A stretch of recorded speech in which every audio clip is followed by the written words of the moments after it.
Shri Swami Samarth. 28 August 2026 वार शुक्रवार या दिवशी वरलक्ष्मी व्रत आपल्याला करायचं आहे.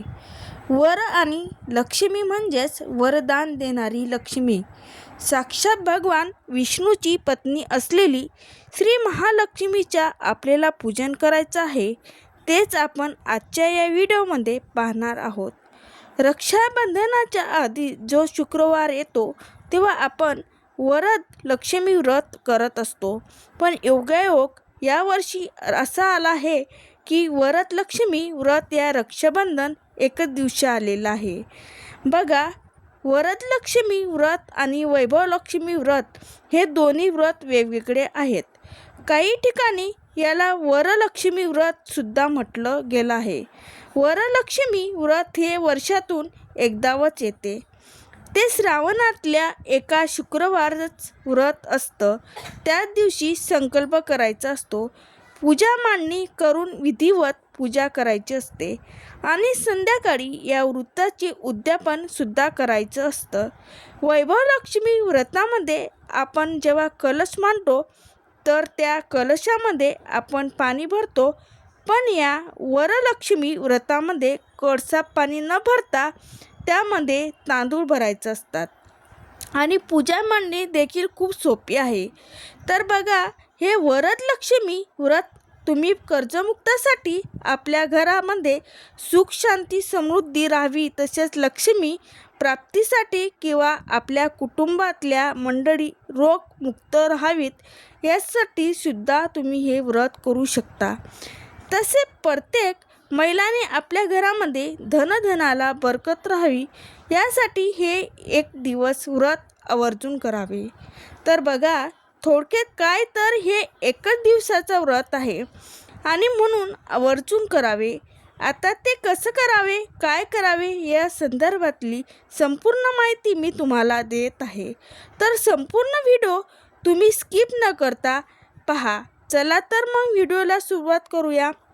सगळ्यात आधी तुम्हाला पूजा मांडणी ही करायची असते. ही पूजा मांडणी कधी करायची तर अर्थात 28 नोव्हेंबर म्हणजे शुक्रवारला करायची आहे. बघा, 28 तारखेला शुक्रवार पण आहे आणि त्या दिवशी पौर्णिमा देखील आहे. म्हणजे खूप मोठा दिवस म्हणता येईल आणि त्यामुळे या दिवशी, पौर्णिमेच्या दिवशी आपण ही सेवा आवर्जून करावी. कारण पौर्णिमा ही माता लक्ष्मीला समर्पित असते. तर ही मांडणी तुम्ही सकाळी केली तरी चालेल की जेणेकरून दिवसभर ती तुमच्या घरात राहील.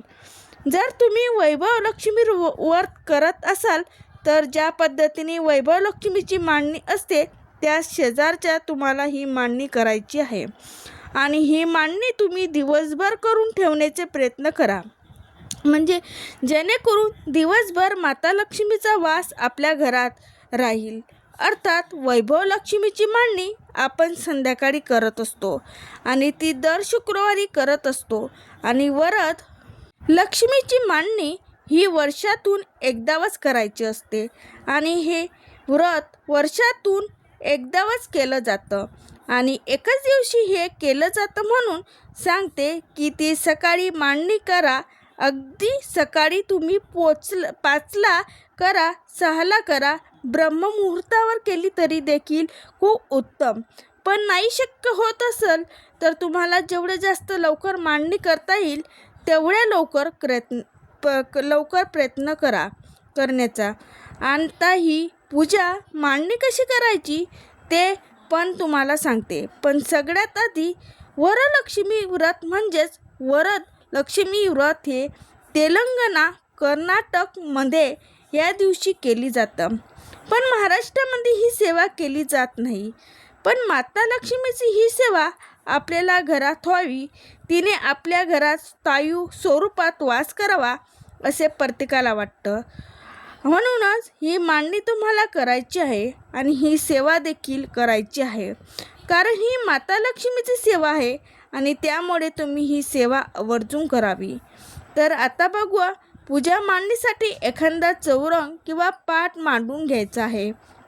त्यावर लाल वस्त्र अंथरायचं आहे आणि त्यावर तुमच्याकडे अष्टलक्ष्मी मातेचा फोटो असेल तर तो ठेवायचा आहे. तो नसेल तर माता लक्ष्मी तुमच्याकडे जोही कोणता फोटो असेल तर तो ठेवायचा आहे. फोटोच नसेल तर अशा वेळेला तुमच्या देवघरामध्ये माता लक्ष्मीची मूर्ती असेल किंवा श्रीयंत्र असेल तर ते ठेवलं तरीसुद्धा चालतो.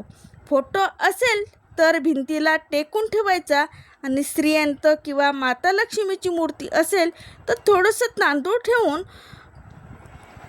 त्यावरती ठेवावे. त्यानंतर देवघरातले गणपती बाप्पाची मूर्ती किंवा गणपती बाप्पा स्वरूप म्हणून एक सुपारी घ्यायची आहे. 2 विड्याची पाने ठेवायची आहेत आपल्या उजव्या हाताला आणि त्यावरती थोडीशी तांदूळाची रास किंवा त्यावर गणपती बाप्पाची मूर्ती किंवा गणपती बाप्पा स्वरूप तुम्ही जे सुपारी घेतलेली असेल तर ती ठेवायची आहे. माता लक्ष्मीच्या फोटोसमोर किंवा मूर्ती किंवा श्रीयंत्रासमोर एक गव्हाची रास टाकायची आहे. त्यावर हळद कुंकू अर्पण करून घ्यायचं आहे आणि त्यावर एक कलश ठेवायचा आहे. त्या कलशाला 5 कुंकाचे उभ्या रेषा ओढून घ्यायच्या आहे आणि त्या कळशाच्या कंठापर्यंत तांदूळ कळशामध्ये भरायचा आहे व त्या तांदूळावरती हळदी कुंकू अर्पण करायचं आहे. त्यानंतर एक तेलाचा दिवा त्याचबरोबर एक तुपाचा दिवा सुद्धा आवर्जून लावायचा आहे. माता लक्ष्मी सुगंध प्रिय आहे तर सुगंधित अगरबत्ती, सुवासिक धूप, गुलाबाचे फूल, मोगऱ्याचा गजरा मिळाला तर आवर्जून आणा. या पूजेमध्ये घ्यायचं आहे आणि ही पूजा सकाळी ब्रह्ममुहूर्तावरती केली तर अतिशय उत्तम. पण एवढ्या सकाळी शक्य नसेल तर जितक्या लवकर तुम्हाला ही पूजा करता येईल तितक्या लवकर करून घ्यायची आहे. कारण हे व्रत फक्त एका दिवसाचं असतं. त्यामुळे सकाळी लवकर पूजा केली की ती दिवसभर आपल्या घरामध्ये राहते, जेणेकरून आपल्या घरातली वातावरण सकारात्मक लहरी तयार होतात. त्या घरामध्ये वास्तूमध्ये पसरतात. त्यामुळे आपल्या घरातले वातावरण हे प्रसन्न राहतं. आता पूजा मांडणी कशी करायची ते पाहूया. प्रथम संकल्प करूया. संकल्प करा आणि त्यानंतर पूजा करण्याच्या सुरुवातीला दिवा प्रज्वलित करायचा आहे.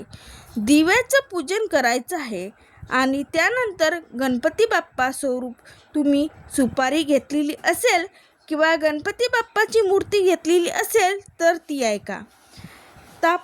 तापमानात घेऊन त्याच्या मागे थोडासा अक्षता ठेवायच्या. त्यावरती गणपतीची मूर्ती किंवा सुपारी ठेवायची आहे. गणपती बाप्पाच्या मूर्तीवरती गणपती अथर्व शीर्ष किंवा गणपती स्तोत्र म्हणून अभिषेक करायचा आहे. सुरुवातीला स्वच्छ पाण्यानंतर पंचामृतने आणि परत स्वच्छ पाण्याने अभिषेक करताना स्तोत्र म्हणायचं आहे. स्तोत्र म्हणता येत नसेल तर तुम्ही ओम गण गणपतये नमः हा मंत्र म्हणून अभिषेक केला तरीसुद्धा चालेल. अभिषेक झाल्यानंतर मूर्ती स्वच्छ पुसून घ्यायची आहे. त्यानंतर त्या विड्याच्या पानावरती किंवा त्या प्लेटवरती ती मूर्ती किंवा ती गणपती स्वरूप सुपारी ठेवायची आहे. हळदी कुंकू अर्पण करून घ्यायचं आहे. तुमच्याकडे जर असेल एखादा लाल फूल किंवा दुर्वा ते देखील तुम्हाला अर्पण करून घ्यायचं आहे. कापसाच्या वस्त्र अर्पण करून घ्यायचं आहे. धूप दीप ओवाळून घ्यायचा आहे आणि त्यानंतर साखरेचा किंवा गूळ खोबऱ्याचा गणपती बाप्पाचा नैवेद्य दाखवायचा आहे. आता पूजेला सुरुवात करायची आहे. जो माता लक्ष्मीचा तुमच्याकडे फोटो असेल तर तो स्वच्छ पुसून त्याला हळदी कुंकू लावून घ्यायचा आहे. हार असेल तर तो तुम्हाला अर्पण करायचा आहे. गजरा असेल तर तो देखील तुम्हाला अर्पण करायचा आहे आणि वस्त्रमाळसुद्धा अर्पण करायची आहे. मूर्ती किंवा श्रीयंत्र असेल तर गणपतीचा अभिषेक झाल्यानंतर त्या माता लक्ष्मीच्या मूर्तीवर किंवा श्रीयंत्रावर सुद्धा तुम्हाला अभिषेक करायचा आहे. सुरुवातीला स्वच्छ पाण्याने, त्यानंतर दुधाने किंवा पंचामृताने आणि परत स्वच्छ पाण्याने अभिषेक करताना तुम्ही श्री सूक्त म्हणू शकता. किंवा माता लक्ष्मीचा जोही कोणता मंत्र येत असेल तो म्हटलं तरी सुद्धा चालेल. मंत्राने तुम्ही 108 वेळा अभिषेक करू शकता किंवा 21 वेळा 51 वेळा मंत्र म्हणून सुद्धा अभिषेक करू शकता. श्री सुक्तम तुम्ही 1 वेळा म्हणून 11 वेळा म्हणून 7 वेळा 9 वेळा 16 वेळा म्हणून सुद्धा अभिषेक करू शकता. आता त्यानंतर ते श्रीयंत्र किंवा ती मूर्ती स्वच्छ पुसून जागेवर ठेवायची आहे. माता लक्ष्मीला हळदी कुंकू अर्पण करायचं आहे.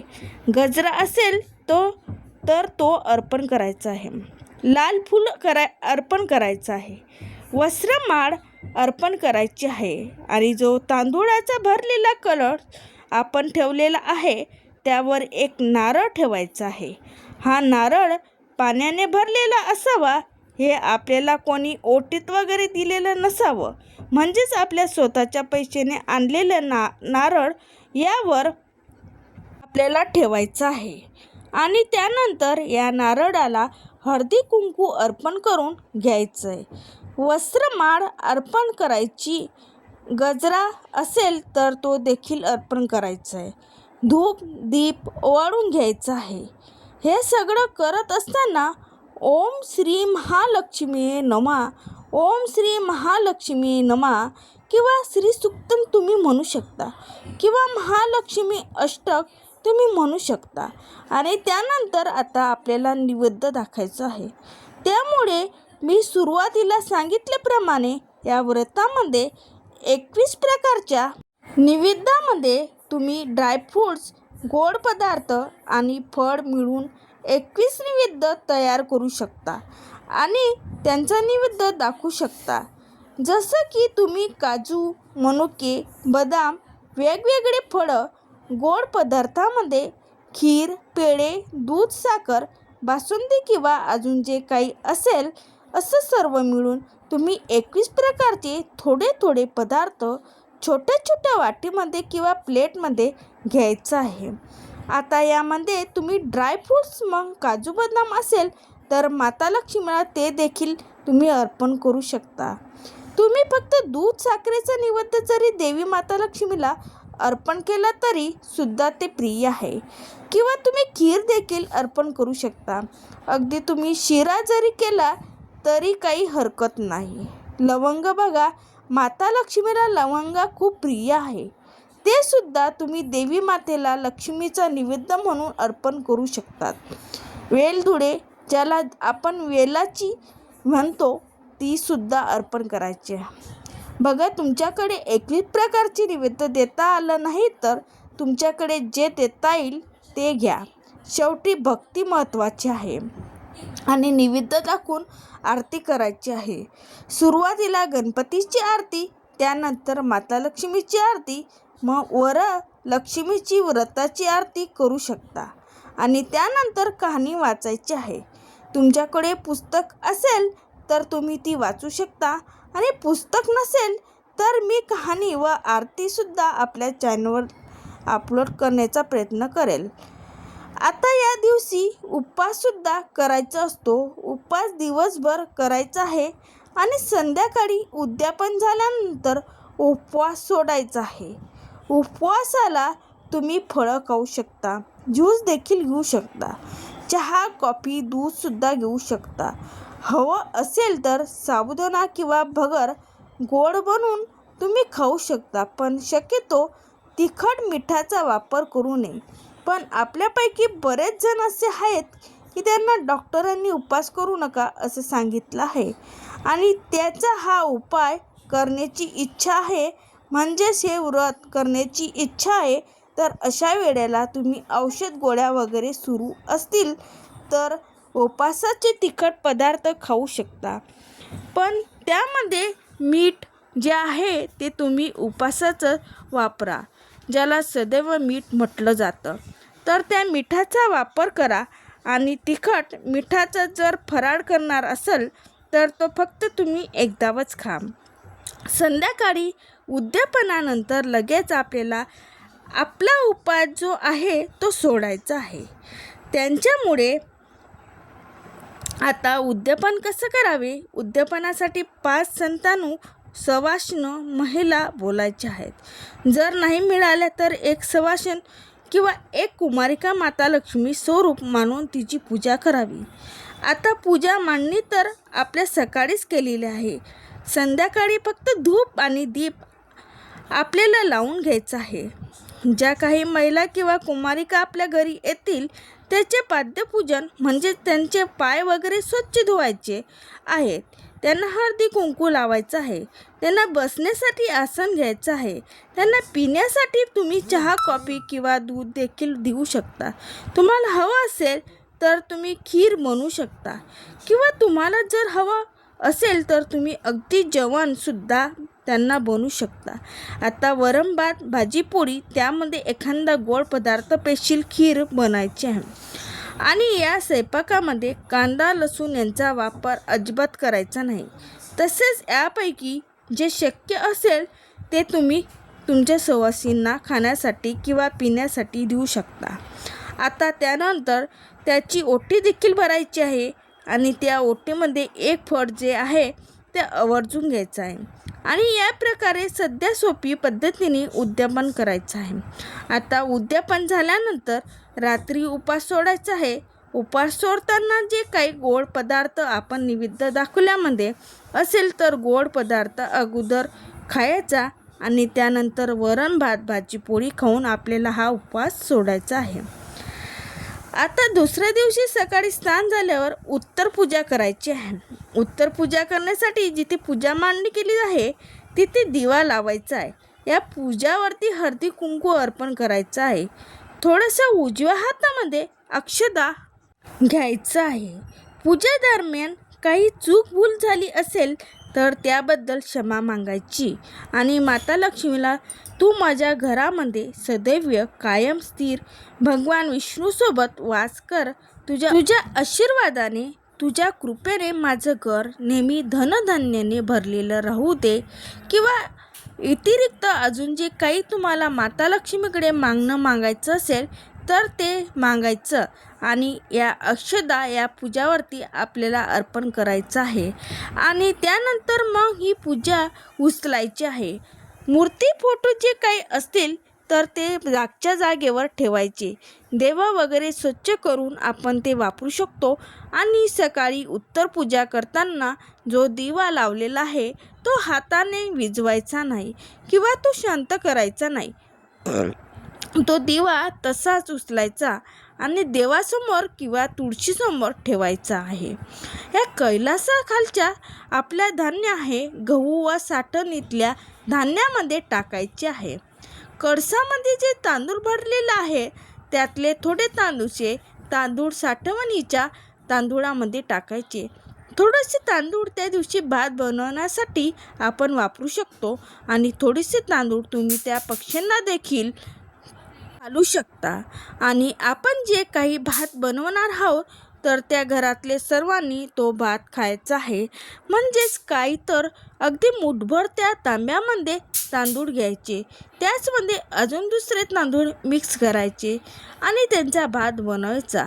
किंवा तुम्हाला जर तांदूळाची खीर वगैरे बनवायची असेल तर असा गोड पदार्थ बनवूनसुद्धा त्या तांदूळाचे तुम्ही खाऊ शकता.